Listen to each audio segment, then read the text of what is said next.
Good evening to all of you, and thank you for joining us on 13 Plus. I'm Mary Coleman. Hope you had an awesome weekend. Let's jump right into our story for this evening. For the first time ever, Americans' credit card balances surpassed $1 trillion in 2023, according to data released by the Federal Reserve Bank of New York. Well, as we've all assessed the damage to our credit cards after that holiday spending, some of you may be considering getting some help with that. But our national consumer investigator, Rachel DePompa, spoke with experts who warn about an uptick in scams related to credit card repair and the debt relief industry. Here's that story. I like a visual, so I keep a spreadsheet. I've not historically been great at financial matters, which is why I got into debt. Isabel Patterson I track all of my open accounts. Is now an expert at keeping tabs on where every dollar goes. Every open bill that I have. But it didn't start out that way. The way that I struggle with money is just credit cards are not a friend. She learned that after she racked up more than $25,000 in credit card debt. And Patterson is not embarrassed. In fact, she says more of us need to talk about our financial mistakes. Debt is very prevalent. Everybody has something that they're working on. Because you have inflation, you have student loans, and you just need to normalize that it's okay to talk about making better financial decisions for yourself. After moving to Virginia from D.C., I lived in Northwest, I lived in Southeast. her mom convinced her she needed some financial help. 2 years ago, Patterson turned to a nonprofit credit counseling service. She's now just a few months away from paying off all her creditors. I'm about 3,000 away. How does that feel? Amazing. I'm very excited. I am counting down the months. But not everyone has a positive experience like Patterson, especially right now with millions of Americans drowning in debt. Multiple government agencies and the BBB are warning consumers to be careful when reaching out to the debt relief industry. A new report by the Better Business Bureau finds some companies fail to deliver on big promises. The BBB warning about a pattern of misleading and sometimes fraudulent claims, with consumers making more than 11,000 complaints. Last year, the FTC went after 7 companies, from an alleged student loan debt relief scammer and phony debt service robocalls to a bogus credit repair scheme and a sham credit card operation. Do you all worry about scammers? Oh, yeah, I get calls all day long from folks that have like, I got a phone call from this agency and they want to help me with my debt. Marla Puckett is a certified credit counselor with Money Management International, the place Isabel Patterson turned to for help. We've had a 45% increase of clients coming to us from this point last year. So it's been a big increase. Our national investigative team analyzed hundreds of cases against debt relief companies and found since 2005, the FTC's banned more than 400 companies and individuals from assisting with any form of debt relief. The data shows nationwide more than 500,000 consumers were affected by those banned companies, the federal government returning more than $41 million in stolen money.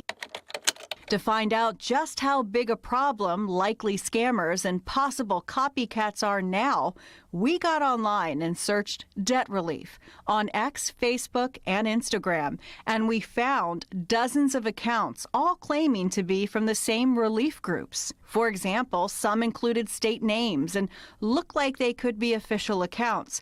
Others use words like professional, government, or USA. Puckett, who works for the nonprofit MMI, says a lot of people filing complaints about the debt relief industry ended up using a for-profit company. They do the dispute, it drops off the credit report.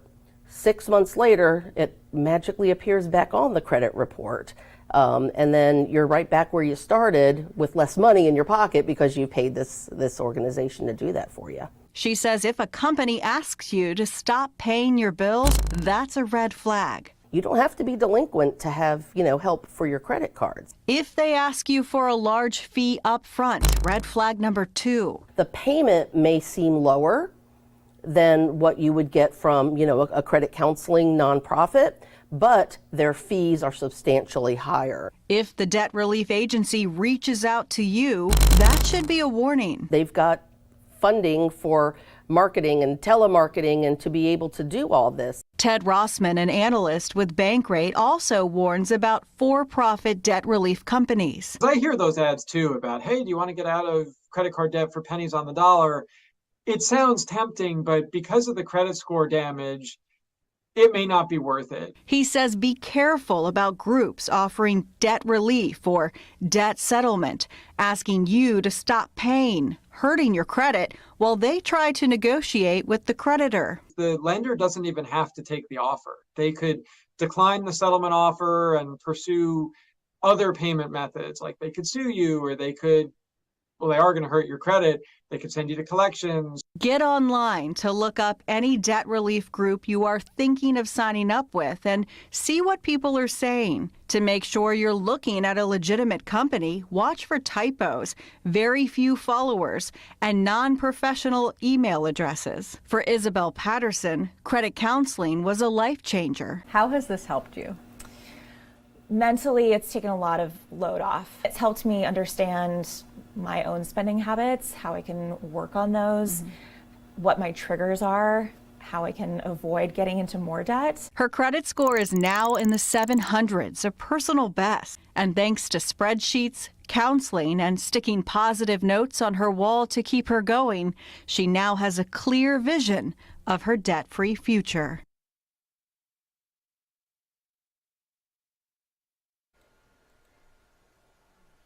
And now we go to another important topic, the weather, Erin. Lots of people have their eyes on the forecast lately because it's chilly out there.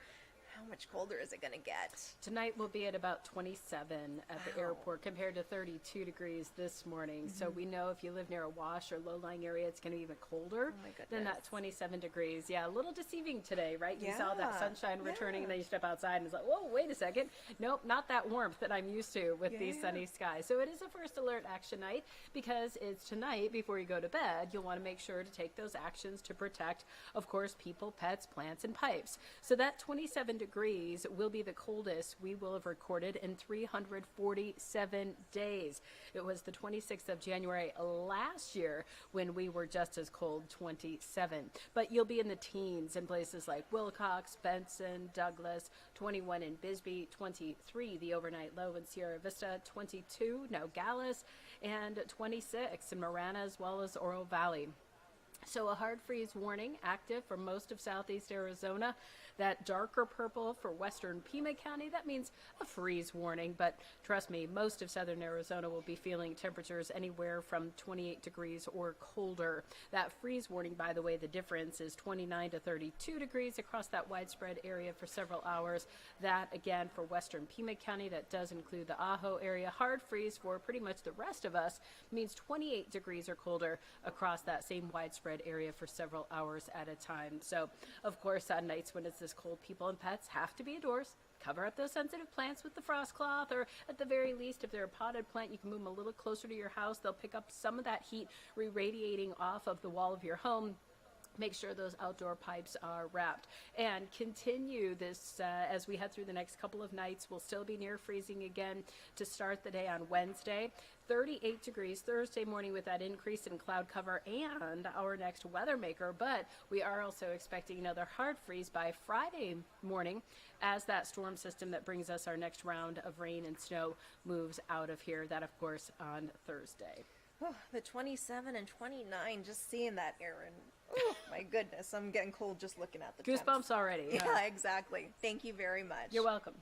Well, if you all want to join us for 13 News Live at 10, we will have much more news and weather. We hope to see you then. But for now, we'll leave you with the live look of Mount Bigelow. You can still see some of that snow on the ground there. Things looking pretty chilly. Stay warm out there.